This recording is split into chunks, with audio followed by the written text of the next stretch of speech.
Good morning, good evening, good afternoon, and remember, Context is Everything Media Network. Founder and CEO John Michael is reading a textbook, cover to cover.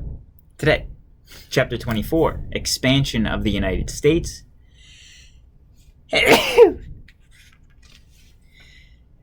Yesterday, here, Division and Democracy in France. So we're just talking about stuff that happened in France. Napoleon III, what a bizarre reign that man had. John Michael, founder and CEO, CFO, social media marketer, doing my social media marketing. Please subscribe. Please like. I appreciate your time. And if you have a dog while you're away, put the channel on for your dog for company. It's a good idea. It's a win-win-win. You have to do your errands. Your dog needs company. Put on the media network. Come on, it's good. Setting the scene. Expansion of the United States. Setting the scene. For many Irish families fleeing hunger, Russian Jews escaping pogroms, or poor Italian farmers seeking economic opportunity, the answer was the same. America. A poem inscribed on the base of the Statue of Liberty expressed the hopes of millions of immigrants. Give me your tired, your poor, your huddled masses yearning to breathe free. The wretched refuse of your teeming shore. Send these, the homeless, tempest-tossed to me. I lift my lamp beside the golden door. And this is Emma Lazarus, the new Colossus. In 1800s, the United States was a beacon of hope for many people. The American economy was growing rapidly, offering jobs to newcomers. The Constitution and the Bill of Rights held out hope of political and religious freedom. Not everyone shared the prosperity of the ideals of democracy. Still, by the turn of the century, Americans were increasingly proud of their status as the emerging world power. Territorial expansion. From the earliest years of its history, the United States followed a policy of expansionism, or extending a nation's borderlines. At first, the United States stretched only from the Atlantic coast to the Mississippi River. In 1803, President Thomas Jefferson bought a Louisiana territory from France. In one stroke, the Louisiana Purchase virtually doubled the size of the nation. Manifest destiny. By 1846, the United States had expanded into Florida, Oregon, and the Republic of Texas. The Mexican War, 1846 to 1848, added California and the Southwest. With growing pride and confidence, Americans claimed that their nation was destined to spread across the entire continent, from sea to shining sea. This idea became known as manifest destiny. Some expansionists even hoped to absorb Canada and Mexico. In fact, the United States did go far afield.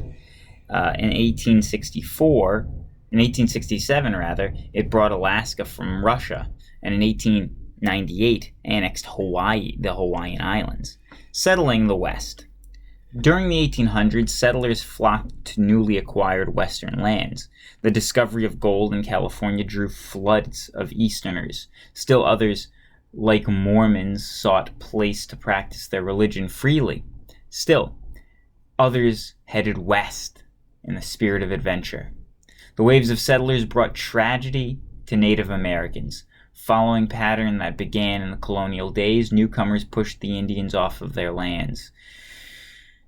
Sometimes by treaty, but more often by force. Some Native American nations resisted the invaders, but they were outgunned and outnumbered. As settlers moved westward, they destroyed the buffalo herds on which the Plains Indians depended. By the 1890s, most starving Native Americans had been driven onto reservations, usually the least desirable parts of the territory. Expanding democracy. New heading. Expanding democracy. In 1800s, the United States had the most liberal suffrage in the world, but still only white men who owned property could vote.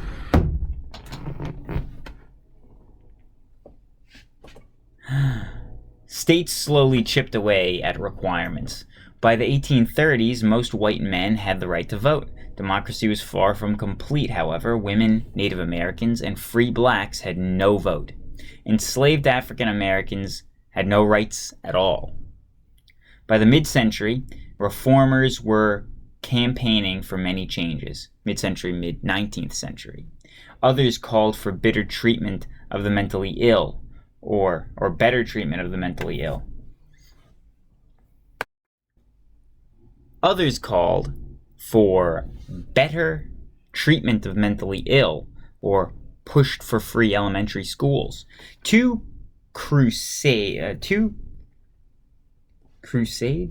especially highlighted the limits of the American democracy: the abolition movement and the women's rights movement. Calls for abolition. In the 1800s, a few Americans demanded immediate and complete end to slavery. These abolitionists included William Lloyd Garrison, who pressed the anti-slavery cause through his newspaper, The Liberator. Frederick Douglass, who had himself escaped slavery, spoke eloquently in the North about the evils of slavery.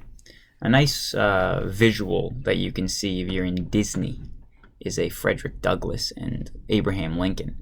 It taught me a little bit about Frederick Douglass's spirit and authoritative nature. And there's a dove, just as I say that.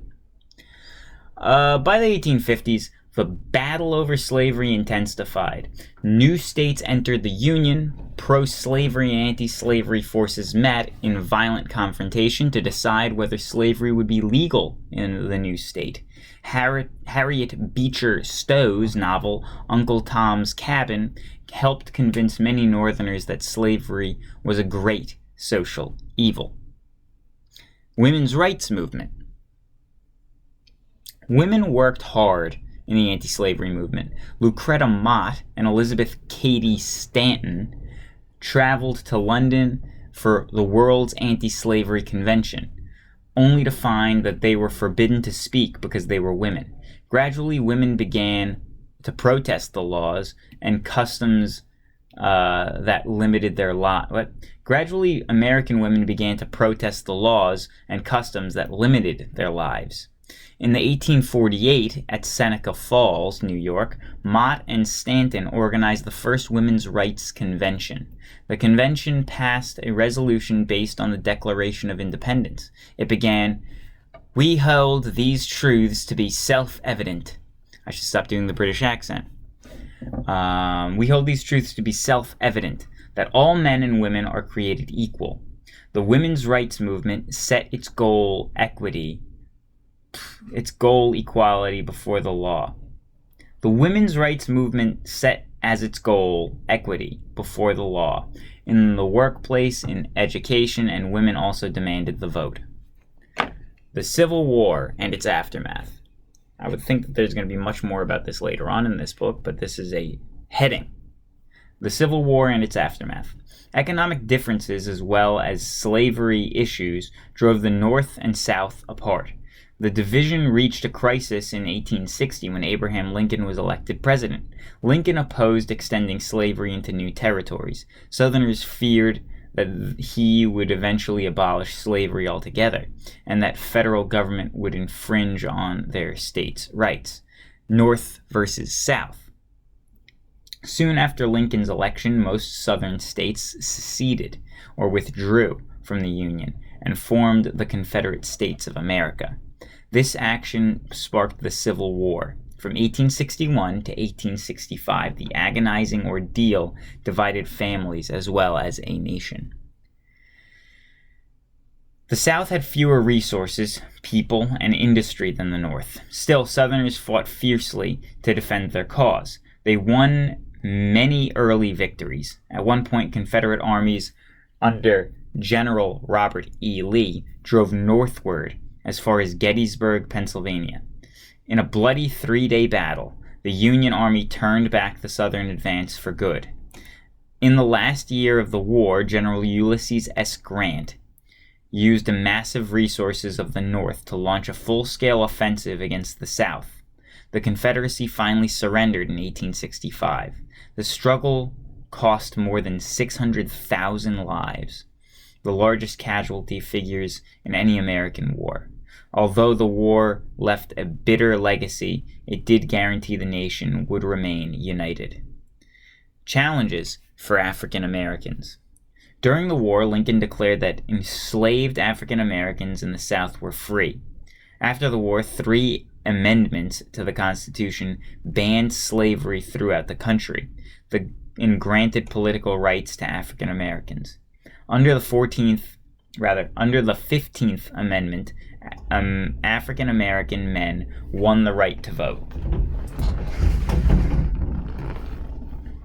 Still, African Americans faced many restrictions. In the South, laws imposed segregation, or legal separation of the races, in hospitals, schools, and other public places.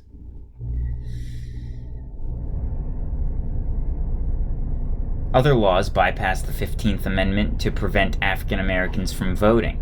Thus, in the United States, as in Europe, democracy remained a goal rather than a reality for many citizens. African Americans also faced economic hardships. Freed from slavery but without land, many ended up working as tenant farmers. To escape the bleak poverty of the post-war South, some headed west. Others migrated to the northern cities, seeking jobs in the factories that were springing to life. Economic growth and social reform. Again, I would think that there's going to be more on the Civil War later in this book, because there's like 300 pages left, and we're in the 1860s. But who knows? Maybe not. So, economic growth and social reform. After the Civil War, the United States grew to lead the world in industrial and agricultural products. With seemingly unlimited natural resources and the help of European capital, the economy boomed. Farm output soared as settlers flooded into fertile farmlands in the Midwest. Mechanical reapers, plows, and thrashers led a huge increase in farm production. Industry and transportation. Industry grew even more rapidly. As in Europe, early progress came in the textile industry. Cotton mills used machines and cheap labor to turn out great quantities of mass-produced goods. Rich coal and iron resources fed other industries. A huge workforce swallowed by waves of immigrants labored in mines and factories. A growing network of transportation and communication aided economic growth. The first transcontinental railroad was completed in 1869, opening up new opportunities for settlement and growth. In the early 1900s, Americans took to the automobile faster than Europeans. Henry Ford's Model T became the symbol of a new automobile era. Immigrants, and we're in a new automobile era now because automated automobiles, truly automobiles, are becoming more and more prevalent. Not very prevalent yet, but in trials. I think in the past 5 years there's been 700 autopilot accidents and 17 deaths. So it's 6 years, 2017 I think, since like the trials for autopilot have been on the road. 700 accidents, 17 deaths. I guess not that bad, but seems problematic. I would say I'm not going to get an autopilot car unless I have a lot of resources. But I'm not that interested in the autopilot. I do like cruise control, though. Cruise control is a good feature in a car, and if you don't use it, I highly recommend it to avoid traffic violations of speeding. And also, you don't have to push on the pedal. You just cruise. Be aware, though. Be alert. Immigration and the growth of cities. And the Industrial Revolution brought rapid urbanization. Millions of Americans left farm jobs in growing industrial cities. The nation's population soared as millions of immigrants arrived in the 1800s and early 1900s. They represented nearly every nationality and ethnic group, including Irish, German, Chinese, Italian, Scandinavian, Japanese, Eastern European, Jews, and many others. Most European immigrants settled first in cities on the Atlantic coast, while Asian immigrants filled cities on the Pacific coast. In time, newcomers spread out across the country. They worked in mines and factories, built railroads, and opened up farmlands in the West. Immigration made the United States a nation of nations, with roots around the world. Immigrants faced harsh conditions in crowded slum tenements, which are apartments. Often newcomers suffered from prejudice and even violence from native-born Americans. In the West, whites hostile to Chinese workers pushed for laws to end immigration from China. For the first time, the United States began to close its golden door. Business and labor. By 1900, giant monopolies controlled whole industries. Scottish-born Andrew Carnegie built the nation's largest steel company, while John D. Rockefeller's Standard Oil Company dominated the world's petroleum industry. Big business enjoyed tremendous profits, but the growing prosperity was not shared by all. In the factories, wages were low and conditions were often brutal. To defend their interests, American workers organized labor unions, such as the American Federation of Labor. Unions sought better wages, hours, and working conditions. Struggles with management sometimes erupted into violent confrontations. Slowly, however, workers made gains. Populists and progressives. In the economic hard times of the late 1800s, farmers too organized to defend their interests. In the 1890s, they joined city workers to support the new Populist Party. The Populists never became a majority party, but their platform of reform, such as an 8-hour workday, eventually became law. By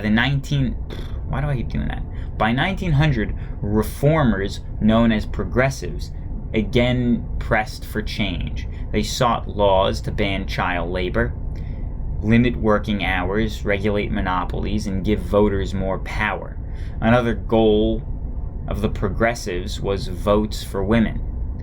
After a long struggle, American suffragists finally won the vote in 1920, when the 19th Amendment went into effect. What's a suffragette?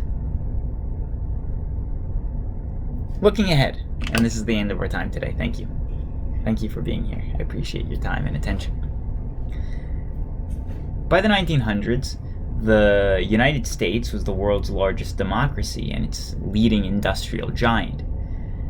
It was also acquiring a new role that of a global power.